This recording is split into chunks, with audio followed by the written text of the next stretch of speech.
Ladies and gentlemen, Mr. Danny Thomas.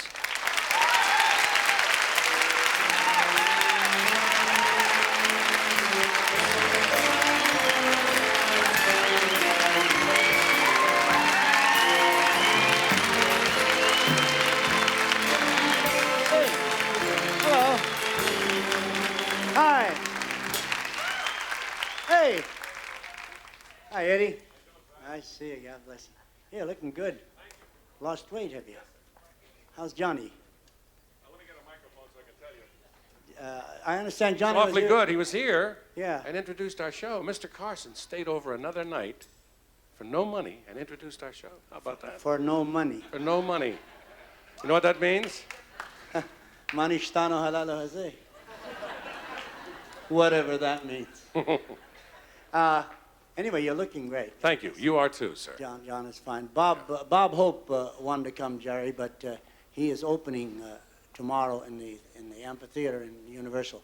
He sends his love to you, because I got to dash back and be with him tomorrow. But anyway, he's a marvelous man. I don't like him myself, but he likes you, so I thought I would deliver that message. No, Bob is a nice person, but Bob Hope has ruined my life. Man has made me the most religious person in show business. It's a wonder you didn't go into that tonight, Jerry. I thank you for that, I really do. Bob Hope, on every one of his specials, has made life so miserable for me. You know, I play Vegas every now and again, and this man gives me such a religious aura that I see these lovely ladies in the bikinis, and it's no sin to look. St. Paul said, be joyous. And it gives me joy to look. I just look. I can't do anything more than that because I'm married to a Sicilian. When you're married to a Sicilian, you only look, that's all. But I look and I smile at them, they look at me, they smile back and they say, he's nice, but he's religious, you know, and they get up and they walk away. I didn't even get a chance to look. You remember when President Carter was talking about lusting? Did he lust that time or did he just talk about it? In any event, he said something, I think he admitted that he once had a lustful thought. And Bob Hope, on his next special, he's always contemporary, says, not my friend Danny Thomas. Danny Thomas never had an impure thought in his whole life. Danny Thomas thinks the book, The Happy Hooker, is a book on needlepoint. It's a terrible, you know, it's awful. It's a reputation I cannot live up to. And I would like to destroy it right now. I want to tell you a great story I just heard. I hope you haven't heard it. It's a sweet story. A school teacher in the freshman class says to the biology class, Linda, she said, I hope you did your homework, young lady, but it's a biological fact that when there is a portion of the anatomy that when overstimulated grows to 8 times its normal size. Can you answer that? And little Linda said, I'd be too embarrassed to answer that. She said, well, then sit down. John, can you answer it? He said, yes, teacher. It's the iris of the eye. When overstimulated by light, grows to 8 times its normal size. She said, thank you, that's correct. Now, Linda, would you stand? I'd like to say something to you, young lady. In the first place, you obviously didn't do your homework. Secondly, you have a very evil mind. And thirdly, when you get married, you're in for a big disappointment.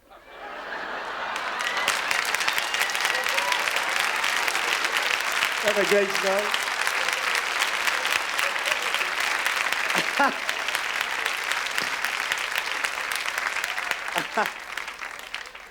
I love that story. Of course, I love all stories. How much time have I got? Or am I through? All I want? Well, I got to tell you another great story. Who was it? Told me a great story. You know, we Catholics go to confession, you know. How are you? See, we get to sin all week and get rid of it on Saturday. The rest of you are stuck with it. But if you go to the same priest often enough, he makes you out, you know. He digs you. He digs the voice. And there's a classic story. It's a classic story about this young woman is in the confessional, and this old Irish priest is hearing her confession, And it's like 5:30 in the afternoon. Confession time is over. And there's nobody in the church. Anyway, he doesn't know that yet. And he said to her, I don't make your voice. He said, are you new in the parish? She said, I'm new in town, Father. I'm traveling with a carnival. He said, that's right. There's a carnival in town. And what do you do in a carnival? She said, I'm a contortionist. He said, a contour what? She said, a contortionist. He said, glory be to God. What's that? She said, well, I'm double-jointed, or even more than that. I can sit on the floor and put both legs over my head, or I can stand on one leg and put the other leg over my head, and then I can do cartwheels and handsprings, and with or without hands, and acrobatics and stuff like that. He said, would you let me take a peek for a minute there? And he looked outside the box. There was nobody in the church. He said to her, there's nobody out there. Would you mind stepping out in the aisle and showing me a bit of that? I'll never get to the carnival. She said, not at all, Father. And so she stepped out in the aisle in this empty church, and now she's going through all these gyrations, and she's in the air now. As she is in the air, flipping over, two old Irish biddies coming late for confession. See this. And they stand there in awe. And one said to the other, glory be to God, Hazel. Monsignor Concannon must be in an awful mood. Look at the pennants he's dishing out.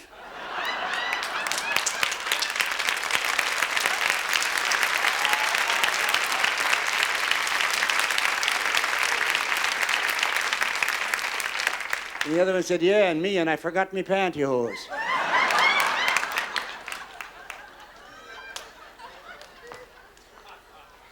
I'd like to sing a song for you. May I?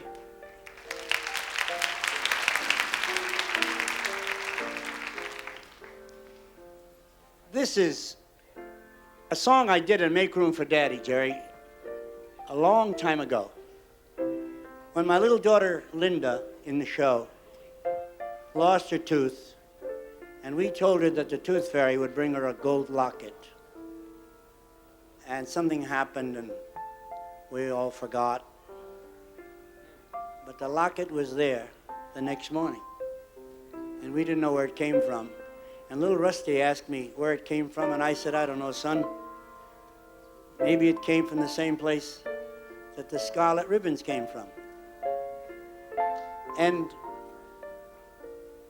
this beautiful, immortal legend is so apropos for Jerry's kids tonight. Because this song is about a little girl who's praying that the fairy godmother would bring her scarlet ribbons for her hair. And as you listen to these lyrics, think about these children who go to bed every night praying that God will bring them the gift of the usage of their limbs.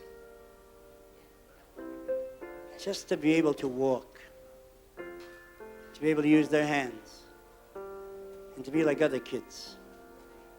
That's their prayerful hope. Now you listen to what this little girl is asking for and the father's reaction. It just fits what Jerry is begging for. Marty?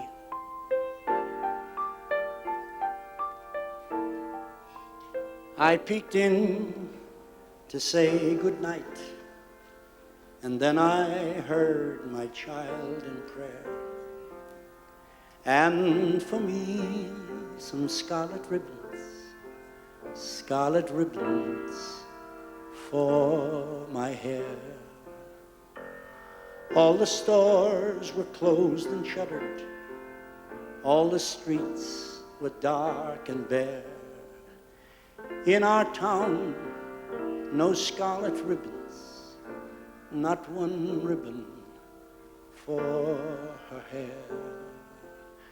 Through the night, my heart was aching, and just before the dawn was breaking,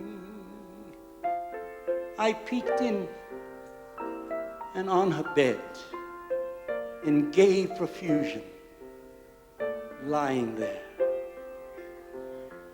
lovely ribbons, scarlet ribbons for her hair. If I live to be 200, I shall never know from where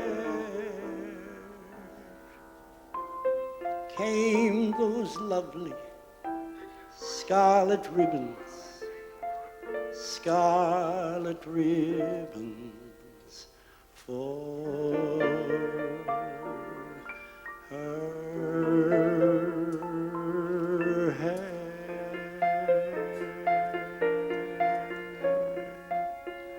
Please give. Good night.